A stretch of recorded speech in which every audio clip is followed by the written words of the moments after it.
जब बाबा ने कहा कि बच्चे व्यर्थ भी एक प्रकार की इम्प्योरिटी है, तो व्यर्थ संकल्प यानी संपूर्ण पवित्रता को अगर देखना है तो उसका आधार यही है कि हमारी जो मन के संकल्पों की ब्रेक है वो पावरफुल होनी चाहिए।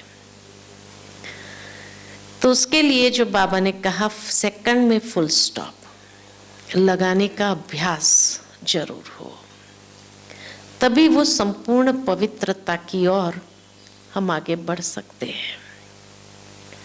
अगर व्यर्थ अंदर चलता रहे, चलो ब्राह्मण बनने के बाद नेगेटिव तो बहुत ना के बराबर हो गया, लेकिन फिर भी शिकायत ये बनी रहती है कि व्यर्थ अभी तक भी चलता है।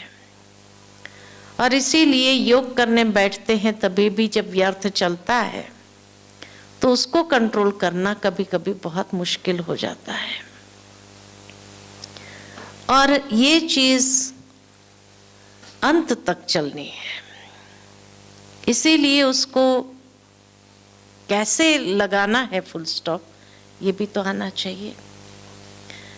क्योंकि किसी ने मुझे प्रश्न किया कि ऐसा तो नहीं कि भाई बिंदी लगाना है, माना यहाँ बिंदी लगा दिया तो भाई संकल्प स्टॉप हो गए। ऐसा बिंदी लगा तो सकते नहीं है फिजिकली कोई, तो वो संकल्प को फुल स्टॉप लगाने का भाव क्या है बाबा का, तो उस पर मेरा चिंतन चल रहा था।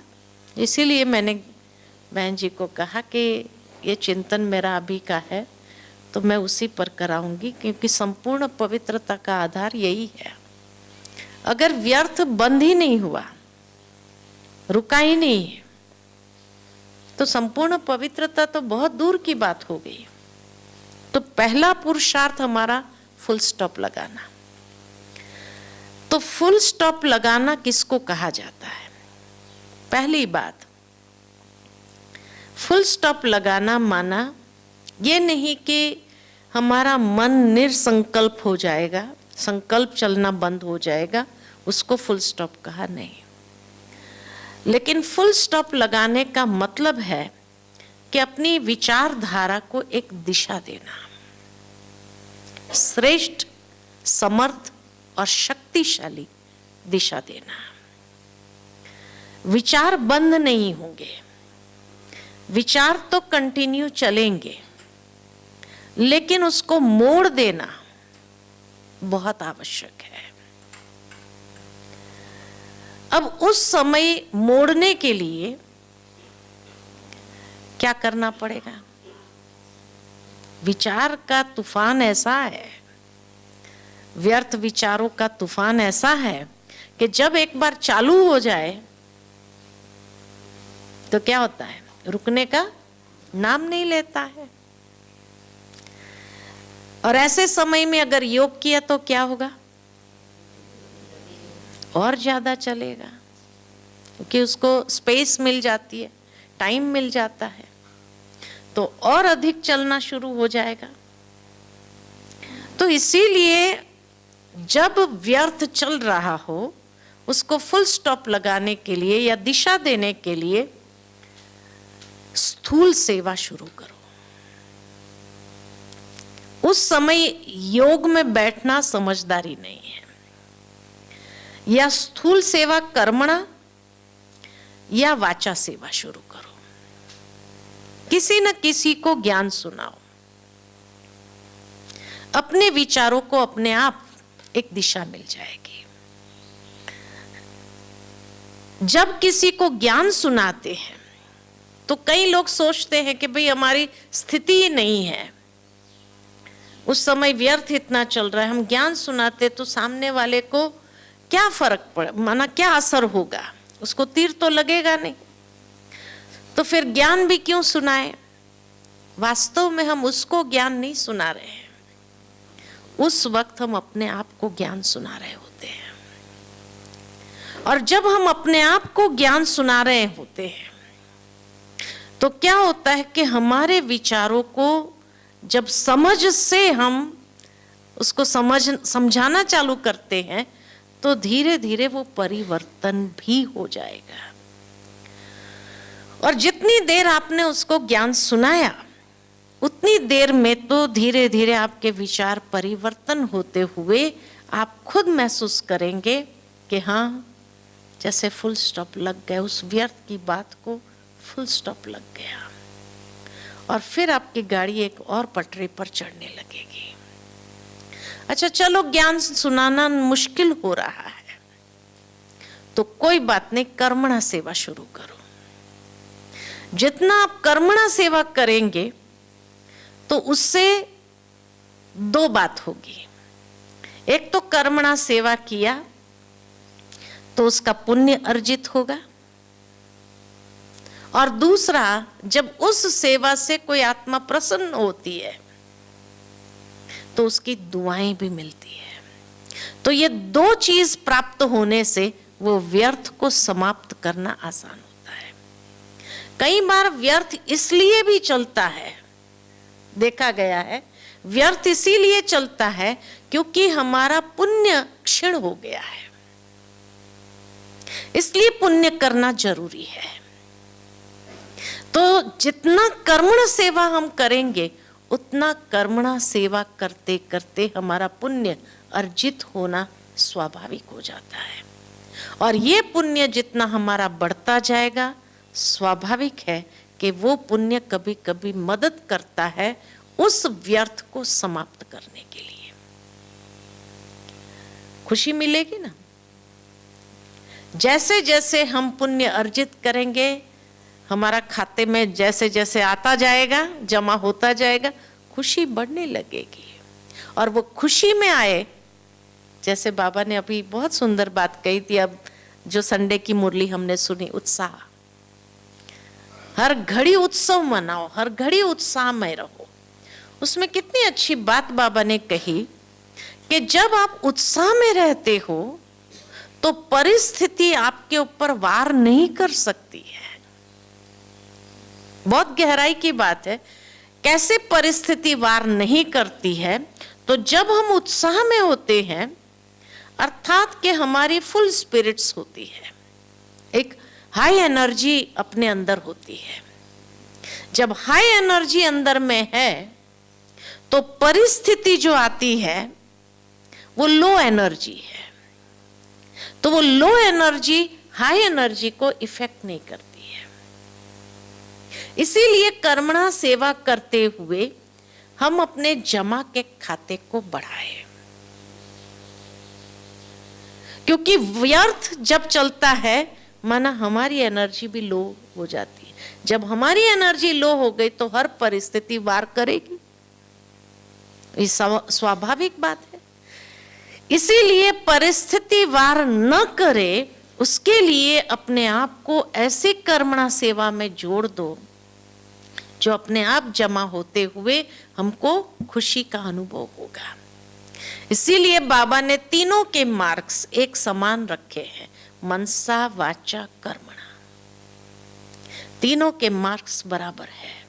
ये नहीं कि कर्मणा का कम है या मनसा का अधिक है या वाचा का अधिक है, कर्मणा का कम है, नहीं, तीनों के मार्क्स बराबर है। उस समय मनसा सेवा तो संभव नहीं है, व्यर्थ इतना चल रहा है।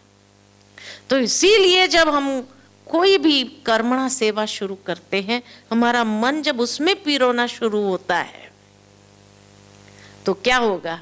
अपने आप वो व्यर्थ समाप्त होगा, और जैसे जमा होती जाएंगी, खुशी बढ़ती जाएंगी, तो धीरे धीरे उत्साह बढ़ने लगेगा हमारा। तो ये है फुल स्टॉप लगाने का पहला तरीका कि दिशा दो, अपने मन वचन कर्म को एक दिशा देना है। दूसरी बात कि फुल स्टॉप लगाना माना निश्चय बुद्धि बनना। तो पहला परिवर्तन, परिवर्तन करो, दिशा देना माना परिवर्तन कर देना। दूसरा है निश्चय बुद्धि बनना। किसमें निश्चय बुद्धि बनना है? ड्रामा, ड्रामा में जितना हमारा निश्चय, और वो भी निश्चय क्या है होना चाहिए, जो हो रहा है वो बहुत अच्छा, जो हुआ वो भी बहुत अच्छा, जो होने वाला है वो भी बहुत अच्छा। तो निश्चिंत हो जाना, तो फुल स्टॉप लगाना माना निश्चिंतता का अनुभव करना, निश्चय बुद्धि होकर निश्चिंतता का अनुभव करना कि कल्याण ही है ना। जब समय कल्याणकारी है, बाप कल्याणकारी है, तो हमारा अकल्याण करने की ताकत किसमें है किसी में? जब ये निश्चय हो जाता है तो भी एक सेकंड के अंदर फुल स्टॉप लग जाता है। तो मेन बात यही है कि या तो परिवर्तन करने की शक्ति हमारे अंदर आ जाए, या दूसरी निश्चय बुद्धि बन करके निश्चिंत हो जाना कि कल्याण हुआ ही पड़ा है, जो होगा इसमें अच्छा ही होगा। तो क्यों क्या के क्वेश्चन पूछने के बजाय क्या होगा, वाह वाह के गीत गाना शुरू करेंगे। वाह बाबा वाह, वाह ड्रामा वाह, है ना, वाह रे मेरा भाग्य वाह। तो जितना वाह वाह के गीत गाते हैं, माना भी अपनी स्पिरिट्स को हाई करना है, उत्साह में आना है। तो ये वाह वाह का गीत जब गाना शुरू करते हैं तो बाबा कहते हैं अगर वाह वाह नहीं भी होगा तो वो परिवर्तन होकर वाह वाह हो जाएगा। ये भगवान का वरदान है। इसीलिए वाह वाह के गीत जरूर गाना आना चाहिए, है ना। इसको कहते हैं फुल स्टॉप। कोई गाना गाता है तो अपने आप सारी दुनिया भूला हुआ है कि नहीं है, उस गाने में कितना मग्न हो जाता है जो सारी दुनिया भूल जाती है। ठीक इसी तरह जब हम भी वाह वाह के गीत गाएंगे तो दूसरा सब भूल जाएंगे, तो व्यर्थ समाप्त हो जाएगा। और वाह वाह से हर चीज वाह वाह होने लगेगी। इसीलिए बाबा कहते वाह वाह के गीत गाओ, है ना। तो नेगेटिव को कंप्लीटली हम पॉजिटिव में चेंज कर दे वाह वाह के गीत गाने से, ठीक है। तो ये दूसरा तरीका है फुल स्टॉप लगाना, है ना। वाह वाह के गीत गाओ और देखो कैसे परिवर्तन होता है। मान लो कि वाह वाह के गीत गाने पर भी अंदर में डाउट आ रहा है, पता नहीं क्या होगा। मैं गा तो रहा हूं लेकिन वाह वाह हुआ कि नहीं हुआ, क्योंकि सूक्ष्म में कहीं ना कहीं एक second thought side by side. तो निश्चय बुद्धि बनने का प्रयत्न बाबा ने कहा है, इसलिए होगा। तो निश्चय बुद्धि बनने का भी प्रयत्न करते हैं, लेकिन कहीं ना कहीं पुराने संस्कार के वशीभूत ये सेकंड थॉट भी संशय का आता रहता है। पता नहीं होगा कि नहीं होगा, कैसे होगा। तो बाबा ने उस समय कहा है कि मान लो कि अगर सेकंड थॉट या आपका गट फीलिंग आपको ये कह रहा है कि नहीं ये ठीक तो नहीं होगा, ये वाह वाह मैं कह रही हूं लेकिन वाह वाह नहीं होगा, कोई बात नहीं। तो भी बाबा कहे आप ये सोचो कि अच्छा चलो ये बात जो आई है ये हमें क्या सिखाने आई है। जरूर कोई ना कोई लेसन सिखाने आई है, अनुभवी बनाने आई है। तो क्या अनुभव मुझे प्राप्त, क्योंकि अनुभव की अथॉरिटी बनना होगा तो हर प्रकार के अनुभव ड्रामा सिखाएगा या अनुभव कराएगा कि नहीं कराएगा, तभी तो अनुभव की अथॉरिटी बनेंगे। इसीलिए मान लो कि आपका गट फीलिंग आपको ये कह रहा है कि नहीं ये वाह वाह तो नहीं होगा, ये कुछ बहुत बड़ा नुकसान, तो कोई बात नहीं, उसमें कुछ सीखने को मिलेगा, कुछ अनुभव प्राप्त होगा।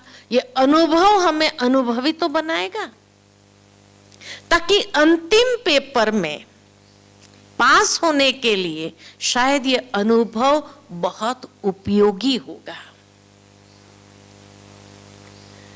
जिस तरह से दुनिया के अंदर भी कोई भी इंसान अनुभवी कब बनता है? कहेंगे ना, परिचय देते समय भी बड़े बुजुर्ग होते तो बड़े अनुभवी है। अनुभवी कैसे बने? कई ठोकरें खा खा करके तो अनुभवी बने, ऐसे ही तो अनुभव नहीं आ जाता है ना।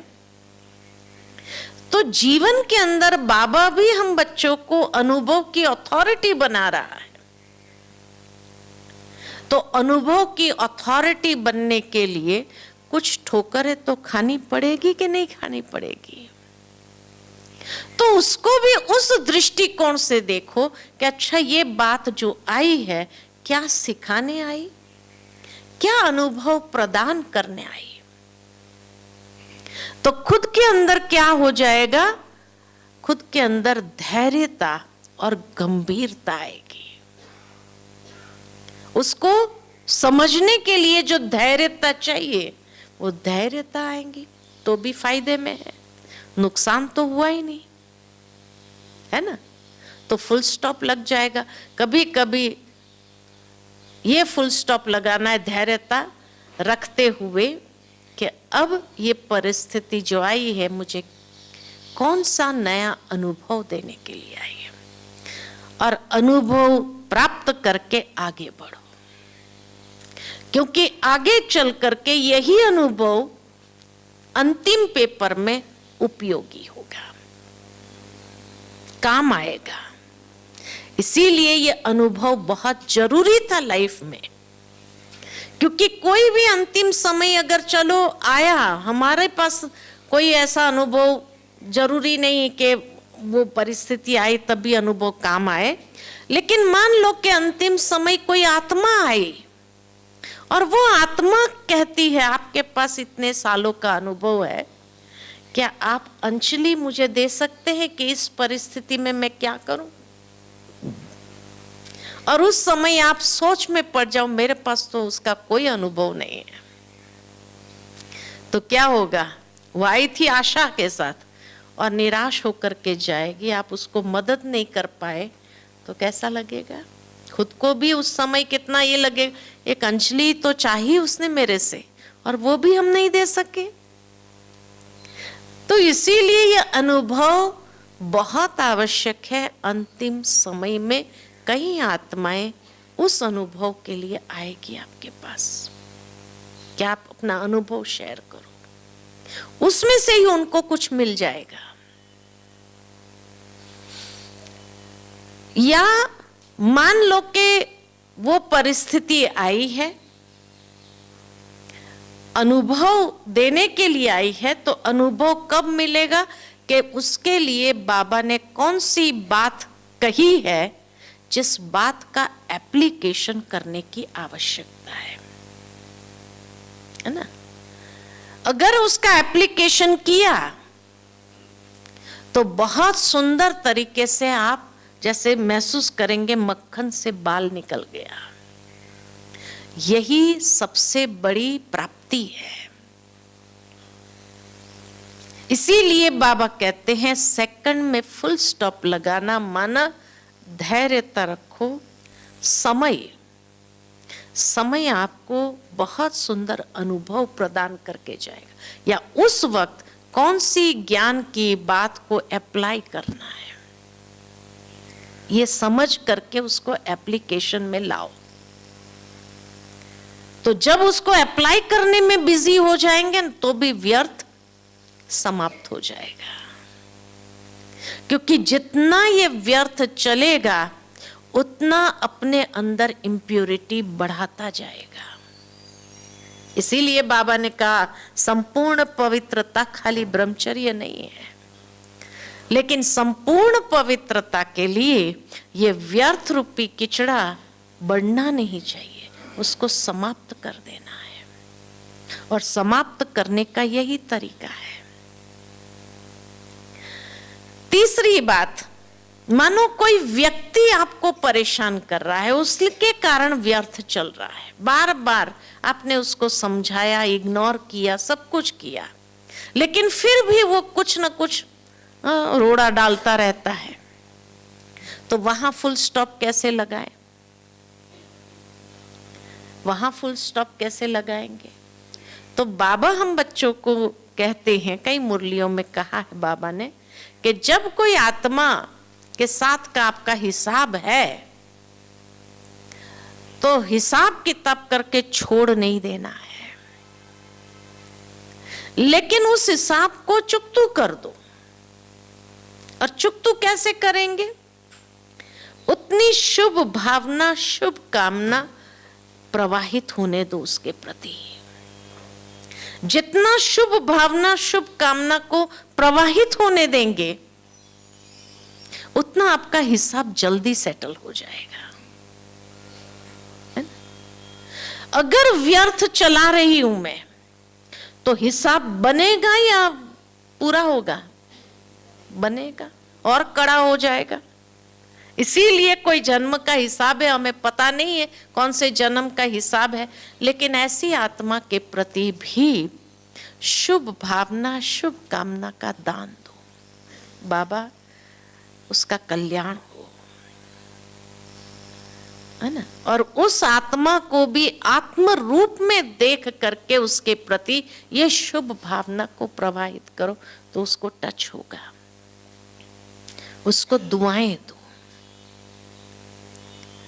नेगेटिव से नेगेटिव बैलेंस नहीं होता है, वो बढ़ता है। उसने कुछ किया, उसके सामने तो चलो ठीक है, आपने कुछ नहीं बोला, मौन रखा, लेकिन पीछे कहा पागल है। बाबा ने क्या कहा? क्यों उसको श्रापित करते हो?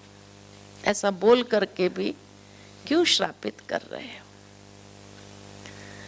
इसीलिए वो बोल करके भी जो उसको श्राप दे दिया, वो भी हिसाब बढ़ाएगा या कम करेगा? बढ़ाएगा। इसीलिए उसको बैलेंस करने के लिए शुभ भावना, शुभ कामना, दुआएं ही मदद करती है, और वो जल्दी सेटलमेंट आपका कर देगा। शुभ भावना नहीं देंगे तो बढ़ेगा, तो अब फुल स्टॉप लगाना चाहेंगे तो भी लगेगा नहीं। इसलिए उसको बैलेंस करने के लिए शुभ भावना, शुभ कामना फुल स्टॉप लगाता है। इसका कल्याण हो। बाबा इस आत्मा को शक्ति देना, हिम्मत देना, ये कार्य करने के लिए समझ देना उसको। तो अपने आप जितना हमने उसके प्रति शुभ भावना, शुभ कामना प्रवाहित किया, उतना आपका हिसाब भी जल्दी क्लियर हो जाएगा और फुल स्टॉप लगाना आसान होगा। ठीक है ना।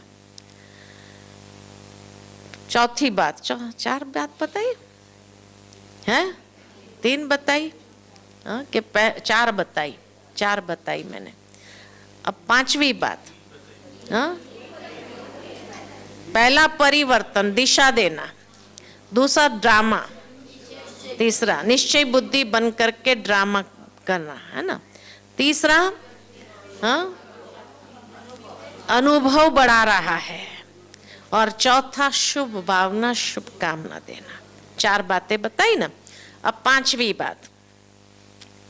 बात कि शायद ड्रामा मुझे एक चुनौती या अवसर दे रहा है। कहीं पर मैंने पढ़ा, बहुत सुंदर बात लिखी हुई थी कि हर एक व्यक्ति के सामने चुनौती जरूर आती है। और चुनौती क्यों आती है? या तो उस चुनौती में अंदर में अवसर समाया हुआ है, अपॉर्चुनिटी है, तो या तो उस चुनौती में, उस चैलेंज में अवसर समाया होता है, और या तो उसमें कोई लेसन होता है। जब चुनौती के वक्त सही निर्णय ले लो आप,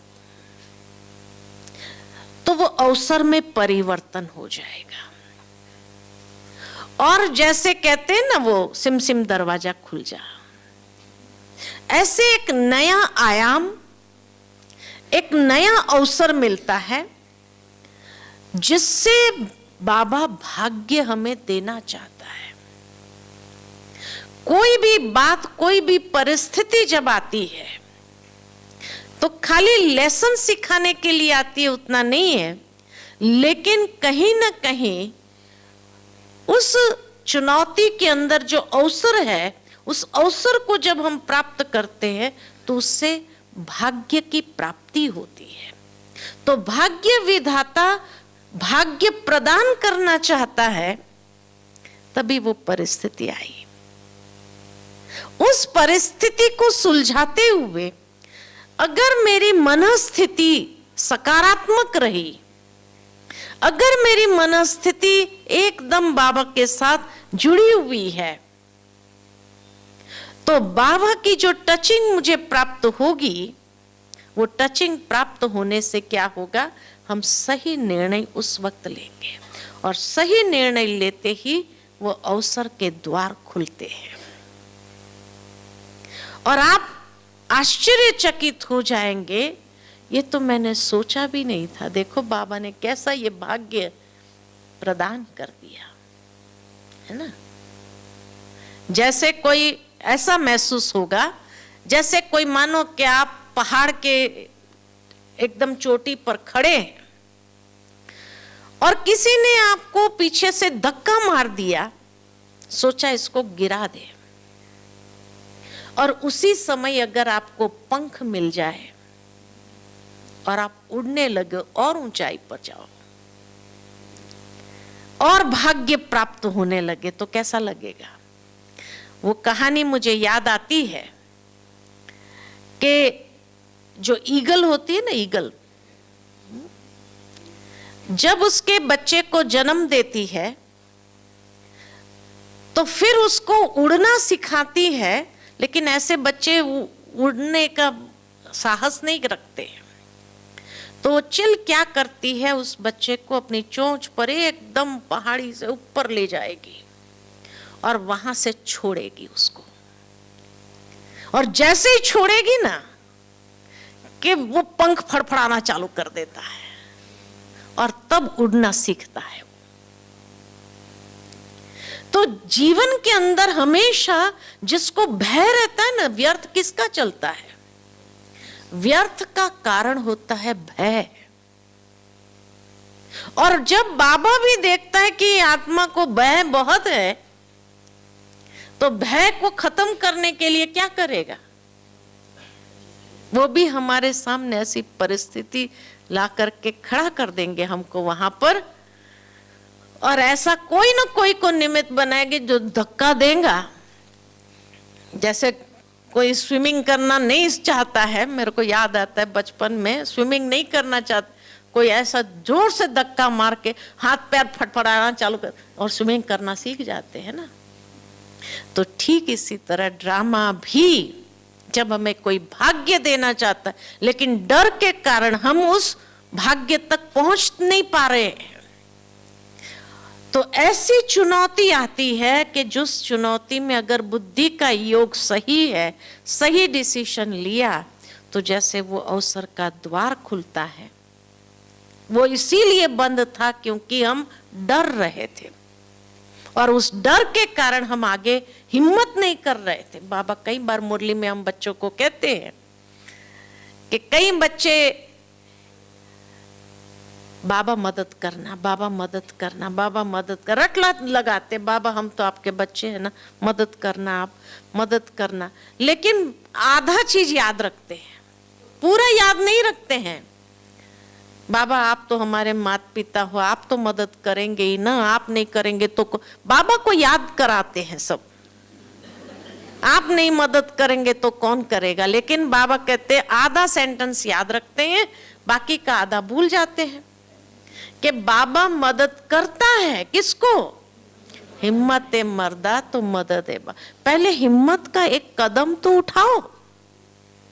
हिम्मत का अगर कदम ही नहीं उठा रहे हैं तो मदद कहां से मिलेगी, है ना। 1000 भुजा वाला बाबा आपके मदद करने के लिए तैयार है, लेकिन हिम्मत का कदम उठाना नहीं है। और बाबा मदद करो, बाबा मदद करो, बाबा मदद करो, तो क्या होगा? और फिर मदद नहीं मिलती है, क्योंकि मदद कैच ही नहीं कर पाते हैं। हिम्मत का कदम बढ़ाया ही नहीं तो मदद तो कैच नहीं कर पाते हैं।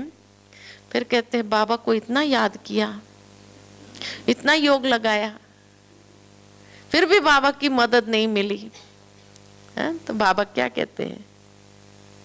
कारण क्या हुआ कि हिम्मत का कदम बढ़ाया नहीं। हिम्मत जरूर रखनी पड़ती है कई बार, और जैसे ही हिम्मत का कदम बढ़ाते हैं उस विश्वास के साथ कि बाबा है, फिर देखो आपको लगेगा मैं कहीं गिर न जाऊं, मैं कहीं ये न हो जाऊं, ये न हो जाए। लेकिन हिम्मत का कदम रखते हुए बस आप उस परिस्थिति को पार करने के लिए आगे बढ़ जाओ, देखो फिर क्या होता है, देखो फिर क्या होता है कि नहीं। ऐसा भाग्य विधाता भाग्य प्रदान करता है जो आप बाद में सोचेंगे मैं तो नाहक डर रही थी, बाबा ने इतना अच्छा भाग्य दिया मेरे को। तो डर नहीं रखो, डर को खत्म करने का यही एकमात्र साधन है, हिम्मत का कदम बढ़ाओ। तो कोई भी चुनौती जब आती है तो उस समय हिम्मत बहुत जरूरी है। हिम्मत और उमंग उत्साह ये दो तो पंख माने गए हैं। जब हिम्मत और उत्साह के पंख, लास्ट संडे की मुरली में भी बाबा ने यही दो बात कही कि हिम्मत और उत्साह के पंख जब लग जाते हैं, फिर आप कितनी भी ऊंची उड़ान भरना चाहो सहजता से भर सकते हो, और कोई भी परिस्थिति को क्रॉस करना आपके लिए आसान है। लेकिन हिम्मत और उत्साह के पंख ही नहीं है तो फिर तो परिस्थितियों के साथ लड़ना पड़ेगा, माथा मारना पड़ेगा और आगे बढ़ना मुश्किल होगा। इसीलिए बाबा भी हम बच्चों को कहते हैं कि बच्चे हिम्मत और उमंग उत्साह के पंख के आधार से उड़ना चालू करो, तो कोई भी परिस्थिति नीचे हो जाएगी, आप ऊपर से उड़ करके उसको क्रॉस करेंगे, तो व्यर्थ चलाने की आवश्यकता नहीं रहेगी, है ना। तो इसीलिए डरो नहीं, डरना नहीं है, लेकिन हिम्मत का कदम उठा करके आगे बढ़ना है। यही हमेशा याद रखो, भाग्य विधाता मुझे कोई न कोई भाग्य प्रदान करना चाहता है, इसीलिए ये बात मेरे सामने आई है। और या तो बाबा के प्यार को महसूस करो, छठी बात कि भगवान का प्यार क्या होता है, इसको अनुभव करने का टाइम आया है।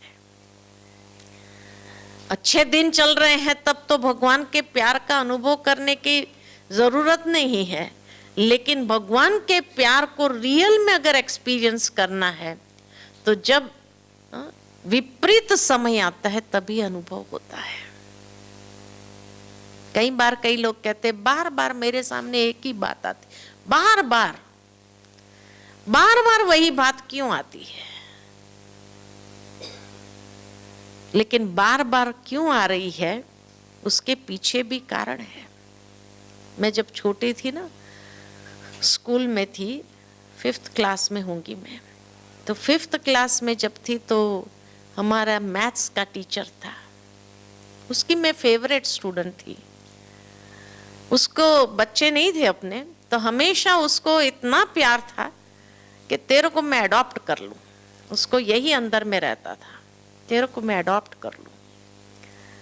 तो जब भी हमें यूनिट टेस्ट में सम्स देते थे ना, सिखाते थे, तभी भी विशेष ध्यान मेरे पर रहता है, इसका ध्यान कहीं इधर उधर तो नहीं है, इसका ध्यान है। और जब यूनिट टेस्ट होती थी हमारी, तो जब चक्कर लगाता था ना तो सीधा आकर के मेरे पास खड़ा होता था। अगर मैं उसके क्लास में पीछे भी बैठी तो खास बुलाएगा, इधर बैठो, तुम आगे बैठो, है ना, पीछे क्यों बैठी। मेरी 2 सीट होती थी तो आगे बिठाते। एक तो मुझे उनका क्लास बोरिंग बहुत लगता था, मेरे को आता ही नहीं था तो बहुत बोरिंग लगता था। और ऊपर से वो मुझे आगे बुला करके वहाँ नाक के सामने बिठाता था और ध्यान मेरे पर। और फिर जब यूनिट टेस्ट के समय ऐसे चक्कर मार करके आता था, खड़ा होता था देखने के लिए मैं क्या लिख रही हूँ। अब नेचुरल है, वो खड़ा होगा तो कॉन्शियस तो हो जाएंगे, तो गलती तो होनी ही है। तो गलती हो जाती थी मेरे से, तो उसको इतना गुस्सा आता था अंदर में। फिर जब पेपर देने जाते थे ना, जब निकलते हुए जब क्लास से, तो जैसे ही पेपर देते थे तो मेरा पेपर बाद में लेता, दूसरे का सबका ले लिया, है ना, और फिर मेरा लास्ट में लेकर कहता बैठो, बैठ इधर, इतनी गलती करती है तुम, है ना। बहुत गुस्सा आता था मेरे ऊपर। फिर वो तब तक वो 10 सम्स ऐसे ही निकाल के रखता था और ये सारा सॉल्व कर, बैठो सॉल्व करो, और बाकी सब चले गए और मेरे को बैठना पड़ता था। तो मुझे बड़ा गुस्सा आता था, है ना। लेकिन इतनी प्रैक्टिस कराता था, इतनी प्रैक्टिस, 10-10 सम्स ऐसे एक जैसे दे करके प्रैक्टिस कराता था, ताकि मेरे को फाइनल में अगर वो क्वेश्चन आए तो मैं फेल ना हो जाऊं। ये उनकी भावना थी। अब जब फाइनल एग्जाम आई और मेरा 100% मार्क्स है, मैथ्स में तो फुल स्कोर कर सकते हैं, तो इतना मुझे कॉन्फिडेंस आ गया था, हर चीज 10-10 बार बार बार कराते रहने से इतनी मैं परफेक्शन उसमें आ गया था। तो एक तो मैंने समय से पहले भी कर दिया और 100% मार्क्स आया। उस समय जो खुशी मेरे चेहरे पर थी, उससे ज्यादा जो खुशी उसके चेहरे पर, आज तक मुझे वो चेहरा भूलता नहीं उनका, कि कितना प्यार होता है। तब बार बार प्रैक्टिस कराता रहा, तो उस बात को मैं समझती रही कि बाबा भी जब कोई बात बार बार मेरे सामने लाता है ना, इसका मतलब मैं बाबा की फेवरेट स्टूडेंट हूं, इतनी प्रैक्टिस देता है मुझे। और दूसरी बात कि मैं फेल हूं, ये उसको मंजूर नहीं, फाइनल एग्जाम में मैं पास होनी ही चाहिए। तो ये भगवान का प्यार अनुभव करो, तो वो परिस्थिति बार बार आने से भी क्या होगा, आप एक्सपर्ट हो जाएंगे। कोई चीज बार बार सॉल्व करो तो क्या होगा, तो व्यर्थ चलेगा या समर्थ चलेगा। बाबा के प्यार को अनुभव करो उसमें, तो क्या होगा, समर्थ चलेगा। खुशी होगी अंदर के मेरे जैसा फेवरेट स्टूडेंट भगवान को, सुप्रीम टीचर को भी नहीं है, वो इतना मुझे प्यार करता है, तभी तो कोई प्रॉब्लम बार बार सॉल्व करने के लिए देता है। तो फुल स्टॉप, इसी को तो नाम है फुल स्टॉप लगाना। या तो व्यर्थ चलाओ, या तो उस प्यार को महसूस करते हुए आप समर्थ चलाओ, यही तो फुल स्टॉप लगाना है। तो कहने का भावार्थ मेरा यही है कि फुल स्टॉप सेकंड में लगाना माना परिवर्तन करना, दिशा देना, निश्चय बुद्धि हो जाना और निश्चिंत होकर के वाह वाह के गीत गाना, या धैर्यता और गंभीरता को धारण करते हुए, है ना, लेसन सीख लेना, या अनुभव की अथॉरिटी बन जाना, या कोई आत्मा अगर बार बार आपको परेशान कर रही तो शुभ भावना शुभ कामना दे करके उसके हिसाब को जल्दी सेटल कर दो, या भाग्य विधाता जब आपको कुछ देना चाहता है तो वो परिस्थिति आती है चुनौती के रूप में, और उसमें अवसर खुल करके सिमसिम दरवाजा खुल जा मेरे लिए, ये अनुभव करो। या तो बाबा के प्यार को अनुभव करो कि बार बार अगर मेरे साथ, इसका मतलब फाइनल में बाबा तो जानी जाननहार है ना, सब कुछ जानता है कि फाइनल में क्या, एग्जाम में क्या क्वेश्चन आने वाला है और उसके सामने वही आने वाला है। बाबा ने कई बार हम बच्चों को बता दिया है कि फाइनल एग्जाम में फाइनल क्वेश्चन कौन सा होगा, हाँ, सबके लिए नष्ट हुआ थोड़ी होगा। हाँ, जिसमें मोह की कमजोरी होगी उसके लिए वो पेपर होगा, लेकिन बाकी के लिए, कुमारियों के लिए कौन सा मोह है ना, तो क्या पेपर हो सकता है। बाबा ने हमेशा हम बच्चों को कहा है, बच्चे छोटी सी कमजोरी को भी छोड़ो नहीं, कि छोटी सी है, अंत में ठीक कर देंगे, क्योंकि वही फाइनल पेपर का द्वार होगा। जो छोटी सी कमजोरी को मैंने छोड़ा कि लास्ट तक ठीक हो जाएगा, वास्तव में माया का आने का द्वार वही है, और लास्ट में वो खत्म नहीं होंगी, लेकिन तब तक वो मैग्निफाइड होकर के इतने बड़े स्वरूप में आएगी। वो आपका फाइनल क्वेश्चन होगा। तो अभी से चेक करो मेरे में कौन सी कमजोरियां है। हाँ, जिसमें मोह की कमजोरी है उसके लिए फाइनल पेपर वही होगा, लेकिन जिसमें दूसरी कमजोरी है, तो किसी में क्रोध की कमजोरी है, किसी में देह अभिमान की कमजोरी है, मैंपन की कमजोरी है, किसी में और कोई कमजोरी है, ईर्ष्या की, द्वेष की, कोई भी कमजोरी है, तो जो कमजोरी होगी वही फाइनल क्वेश्चन आपके लिए होगा। और उसका समय 1 सेकंड, ये भी बाबा ने बता दिया है। उस एग्जामिनेशन का चेकिंग कौन करेगा, मार्क्स कौन देगा? खुद बाबा नहीं देगा, खुद ही देंगे, खुद ही चेकर है आप। और जैसे ही आपने वो एग्जाम दिया और एग्जाम देते वक्त आपने महसूस किया फेल हो गए, आप खुद बोलेंगे, अंदर से विचार आएगा फेल हो गए, माना आपने लेबल डाल दिया फेल, तो अपने आप वहां चले जाएंगे जहां फेल होना है। फेल वाले जाते हैं। जैसे ही अंदर में वो खुशी होगी, वाह मैंने पास कर दिया, जैसे दुनिया में भी होता है ना, जिसको पास हो गए तो कितनी खुशी, पास हो गए, तो ऐसे ही आपने लास्ट पेपर जब क्रॉस किया 1 सेकंड का और उसमें पास हो गए, तो इतनी खुशी से आप उछलेंगे, पास हो गए, माना आपने अपने आप को सर्टिफाई कर दिया। और फेल भी हुए तो भी आप खुद सर्टिफाई करने वाले, फेल हो गए, बाबा देने वाला नहीं है। नहीं तो कोई भी कहेगा बाबा आपने पार्शियलिटी किया। इसलिए भगवान साक्षी हो जाता है। चेकिंग करने वाले कौन? आप खुद। सर्टिफाई करने वाले कौन? आप खुद, है ना। पेपर सेट करने वाले कौन? आप खुद। अपनी कमजोरी के कारण वो पेपर सेट होगा, है ना। और लिखने वाला कौन? आप खुद।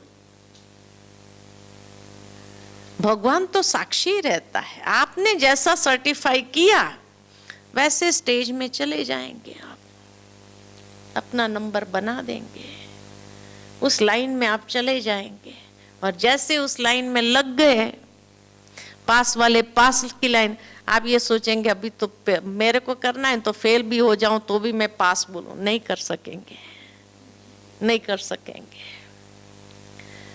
उस समय 1 second, fraction of a second में भी ये बात निकली कि फेल हो गए, नहीं कर पाए, बस गया, वो सर्टिफाइड हो गया उसी समय, है ना। तो इसीलिए आप उस समय खुद के साथ भी ये चालाकी नहीं कर पाएंगे कि फेल होने के बाद भी आप उछलो और कहो कि पास हो गए, ये नहीं कर पाएंगे। ठीक है, तो इसको कहा जाता है सेकंड में फुल स्टॉप। ओम शांति।